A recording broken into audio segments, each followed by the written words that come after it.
Hello friends, स्वागत है आपका useful tips and tricks for home channel में, जहां पर मैं आपके लिए लेके आती हूँ होम एंड किचन रिलेटेड बहुत ही कमाल के और उतने ही यूज़फुल टिप्स एंड हैक्स जो हमारे डेली के कुछ मुश्किल लगने वाले कामों को आसान कर देते हैं, जिससे ये मुश्किल काम आसान हो जाते हैं, पैसे की और टाइम की भी बचत हो जाती है। तो ऐसे ही बेहतरीन टिप्स लेकर मैं हाजिर हूँ।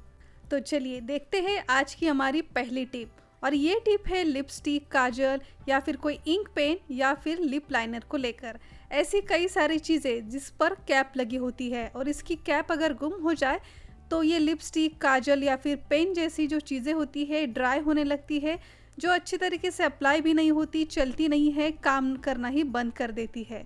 तो अगर लिपस्टिक, काजल, इन चीज़ों का जो लिड होता है ये अगर कहीं गुम हो जाए तो इसे कवर करने के लिए आप इस्तेमाल कर सकते हो सिल्वर फॉइल पेपर।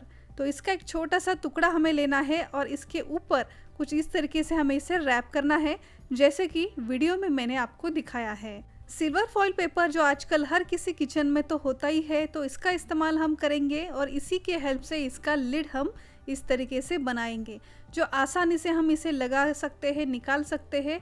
और इसके इस्तेमाल से आप देखोगे लिपस्टिक, काजल या फिर आईलाइनर या फिर कोई इंक पेन क्यों ना हो, ये अच्छी तरीके से कवर हो जाएगा, जिससे हमारी काफ़ी महंगी चीज़ें भी खराब होने से बच सकती है। तो सिल्वर फॉइल पेपर का ऐसा इस्तेमाल आपको कैसा लगा, कमेंट कर कर ज़रूर बताएं। हमारी अगली टिप है कई सारे ऐसे क्रीम, ट्यूब्स या फिर टूथपेस्ट को लेकर। जब भी कोई टूथपेस्ट या फिर कुछ इस तरीके की क्रीम ख़त्म होने लगती है तो बार बार जब तक इसमें से क्रीम नहीं निकलती तब तक इस क्रीम को हम आगे पुश करते रहते हैं और इसमें से क्रीम हम निकालते हैं, और ये डेली का काम हमारा हो जाता है जब तक इसमें से पेस्ट ख़त्म नहीं होती। तो ऐसा ना हो, इसके लिए जब भी किसी पेस्ट में थोड़ी बहुत पेस्ट बच जाए और डेली आपको इसे कुछ इस तरीके से कलेक्ट ना करना पड़े, इसके लिए आप क्या करें, इस टूथपेस्ट को आप 2 पीसेस में कट करें, जैसे कि वीडियो में मैंने दिखाया है। इसके बीच वाला जो पार्ट है इसे भी हम कट कर लेंगे। कट करने के बाद इसके अंदर जो भी क्रीम है, पेस्ट वगैरह है, इसे आप यूज़ कर लें। अब सबसे लास्ट वाला जो पीस है जिससे हमने सीजर की हेल्प से कट कर लिया है, इसमें से भी जितना पॉसिबल हो उतना क्रीम आप निकालें, पेस्ट आप निकालें, उसका यूज़ कर लें। और अब सबसे लास्ट में ये जो ऊपर वाली बची हुई ट्यूब है, इसे आप इस लास्ट वाले ट्यूब पार्ट में इंसर्ट कर दें। तो आप देखेंगे इस बड़ी सी लंबी वाली पेस्ट का एक बहुत ही छोटा सा एक ट्यूब बनकर तैयार हो जाएगा, और इसे अगर आप डेली यूज़ करोगे तो इसे बार बार इसमें से क्रीम हमें कलेक्ट करनी नहीं पड़ेगी। ये बहुत ही बढ़िया ट्यूब बनकर तैयार हो जाएगी, जिसे अगर आपको ट्रैवलिंग में वगैरह लेके जाना हो तो आप ले जा सकते हो। तो ट्यूब की ये ट्रिक आपको कैसी लगी, कमेंट कर कर ज़रूर बताएं। जब भी किसी ड्रेस या फिर पैंट वगैरह के ऊपर हम कोई बेल्ट लगाते हैं और इस बेल्ट का जो लास्ट वाला पॉइंट होता है, इसे स्टक करने के लिए अगर कोई हुक वगैरह नहीं बचा है तो कुछ इस तरीके से ये बेल्ट हमें तैरता हुआ दिखता है, जो बिल्कुल भी अच्छा नहीं लगता। तो इस बेल्ट को प्रॉपर स्टिक करने के लिए या फिर इसे प्रॉपर रखने के लिए आप ले लें कुछ इस तरीके की ट्रांसपेरेंट डबल साइडेड टेप, और इसका एक छोटा सा टुकड़ा आप कट कर लें और इसके लास्ट पॉइंट पर आप लगा दें। अब ये जो बेल्ट का तैरता हुआ कोई लास्ट वाला पॉइंट है, इसे आप जहाँ पर भी ये पॉइंट एंड होता है वहाँ पर ही बेल्ट के ऊपर आपको चिपका देना है। तो ये जो बेल्ट है जिसका लास्ट पॉइंट हमेशा तैरता हुआ दिखता था, जो बिल्कुल भी अच्छा नहीं दिखता है, तो इसे चिपकाने के लिए आप कुछ इस तरीके से डबल साइडेड टेप का इस्तेमाल कर सकते हो। ये डबल साइडेड टेप मैंने अमेज़ॉन से ही ऑर्डर की थी, जिसकी परचेस लिंक आपको इसी वीडियो के डिस्क्रिप्शन बॉक्स में मिल जाएगी। नेक्स्ट टिप है हमारी मेडिसिन के इन खाली रैपर्स को लेकर। जब भी इन पैकेट्स में से मेडिसिन ख़त्म हो जाते हैं तो इन पैकेट्स को बेकार समझकर हम हमेशा फेंक देते हैं, लेकिन इन पैकेट्स को आप बिल्कुल भी फेंकिएगा नहीं। इसका बहुत ही बढ़िया इस्तेमाल कर सकते हो आप काफ़ी सारे क्लीनिंग प्रोसेस में।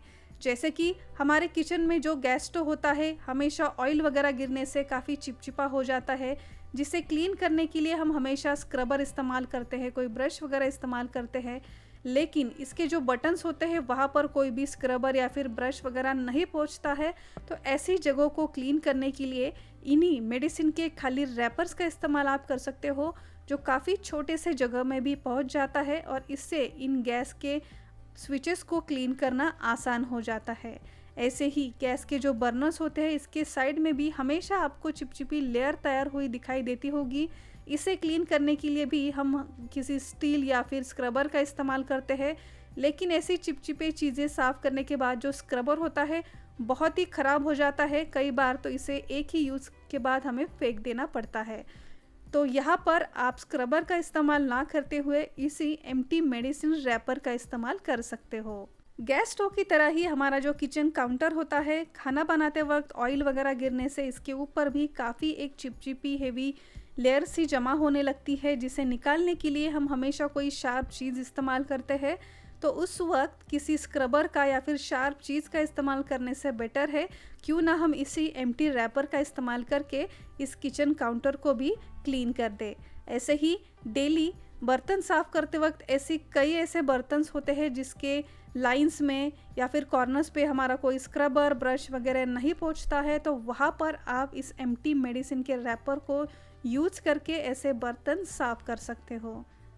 ऐसे ही डेली खाना बनाते वक्त कई बार सब्ज़ी वगैरह जलने से या फिर गलती से दूध वगैरह जल जाता है, तो कोई कढ़ाई या फिर दूध का बर्तन जलने से काफ़ी ख़राब हो जाता है। तो ऐसे जले हुए बर्तन भी साफ़ करने के लिए आप इसी एम्प्टी मेडिसिन रैपर का इस्तेमाल कर सकते हो। डेली खाना बनाते वक्त यूज़ होने वाला हमारा वेजिटेबल चॉपर या फिर मिक्सी जार, जिसके अंदर ब्लेड लगे होते हैं, कुछ दिनों के यूज़ के बाद इन ब्लेड्स की जो शार्पनेस होती है ये भी कम होने लगती है।